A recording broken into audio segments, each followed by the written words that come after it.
Anyway, shall we move things along? Yes, please. Because this weekend, it's the San Marino Grand Prix, otherwise known as Emilia-Romagna, Imola, of course.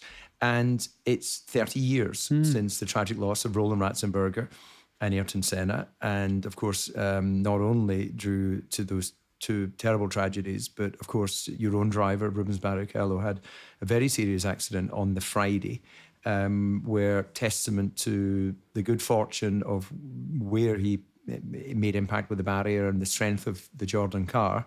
He got away with, I think, fractured a bone in his arm and broke his nose, which is obviously bad, but nothing in comparison to what, of course, we saw on the Saturday and Sunday.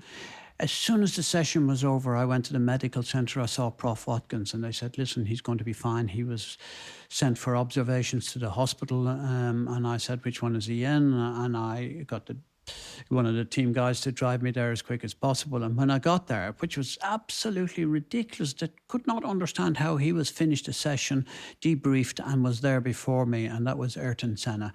Because Ayrton was the main reason I signed Rubens. He was a 19-year-old young up-and-coming guy. He did Formula 3000 with us.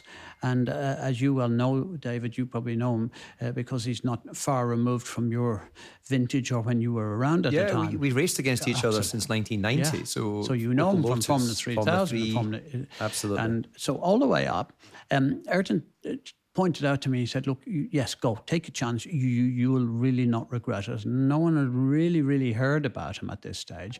And I took the chance and he was right. Rubens was a great addition to the Jordan team. Anyway, this crash happened. Ayrton was there on the Friday and we talked, and then once I arrived, he left very quickly because he knew I wanted to see Rubens and his report back to his family in Brazil as to, how he was and take photographs, and people need to be reassured that this is not just talk on a telephone, that it's real. And little do we know that, 24 hours, 48 hours later, where Ayrton would be, and indeed where Roland Ratzenberger would be. It was, for me, the all-time worst weekend that I can ever remember. I'm just talking about life. Because, you think about 9/11, you think of catastrophes, and you think of tsunamis, and you think of many other things. But Imola on the 1st of May, 1994, rushes back to my mind on such a continual basis that it's left an indelible mark on my brain, that it just comes rushing in at any given moment. And, the pain of seeing with the Simtek, the pain of Roland Ratzenberger, who for sure wasn't as well known as Rubens or Ayrton, but nevertheless was such a great joy to have in the paddock. What a great looking guy he was. And he started that influx of Austrian drivers. And I loved Roland, he was great. Roland I didn't know. But I have met his father several times over the years. Whenever I go to any events in Austria, his father's there, always proudly wearing his son's racing hat. And that's, I think only a parent can know how that, of course, lives with you for the rest of your life. But Ayrton had the ability of walking into a room, and if there was 300 people in a room, that 300 people would freeze, because such was the awe and just the awareness and the belief in this person that, that very seldom happens with mega people. It has to be something that is earned. It has to be something that is style, panache, greatness, just total awesome guy. And that's what he had. He had that ability. Yeah, I totally agree, EJ. I experienced that firsthand. What you described there is when Ayrton walked into a room. I remember when he was being officially unveiled as a Williams driver and I was a test driver, and we were in Portugal, in Estoril, which you'll remember well. That's where he actually won his first Grand Prix in 1985 in the pouring rain in that John Player special Lotus, the iconic shot with both his arms out of the cockpit. Incredible. He was a wet master. There was nothing quite like him. And the funny thing is, he learnt a lot. Rubens Barrichello learnt a lot from Senna in terms of his driving style in the wet.